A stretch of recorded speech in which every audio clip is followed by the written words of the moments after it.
Good morning everyone, Delta Whiskey 1 IREP. Dito na naman tayo to update you on our DX1PRD USB interface project. So, mapapansin nyo, prototype pa rin to. And version na to, makita nyo may butas.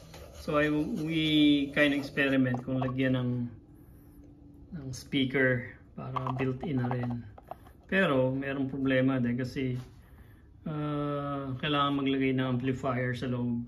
So siyempre additional natin yun, expenses, kaya maybe on another version.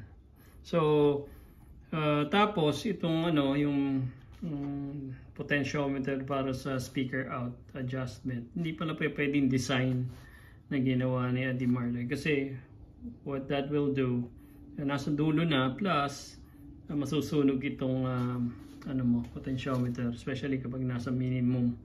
So we decided na alisin na yon, i-change yun to kailangan, kung gagamitan nyo ng speaker out, kailangan meron kayong amplified na speaker. Sa labas na lang i-amplify para mas maayos ang control, tsaka less yung probability na masunog siya. And also, of course, naglagay tayo rito ng microphone connection.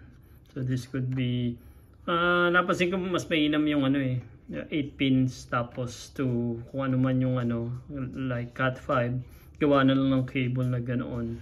It's easier to make this and do yung modification dito sa loob, diba? Kasi madali maghinong dito. So, but then again, we can still do something like that na RJ45 jack, tapos USB yung USB, what you call this, jack na same ang niya, ang design.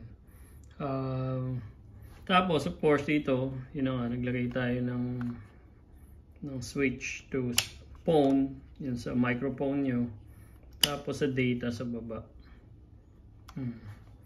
I guess that's it. Tapos makita niyo yung laki niya. Yan, tinama lang natin sa laki ng Wise 3040.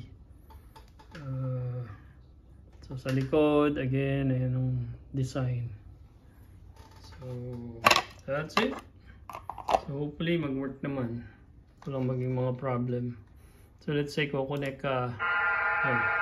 Ayun ang transmit niya. Ito naman receive dito sa aking amplified speaker. Diba, hinaan dito. Mina. See? So, tapos, let's see. Asan ba yun yan? Yan siya na kayo, maglulutong workstation ko. Okay, so, ping natin. So, let's see. Mas masagot dito. Okay na siya. Working good. Hopefully, walang problema. Tapos, I did a few more. There's 10 USB sound cards. Kulang pa siguro ito. Kailangan gawa pa tayo ng 10 pa siguro. Okay. Okay, thank you guys.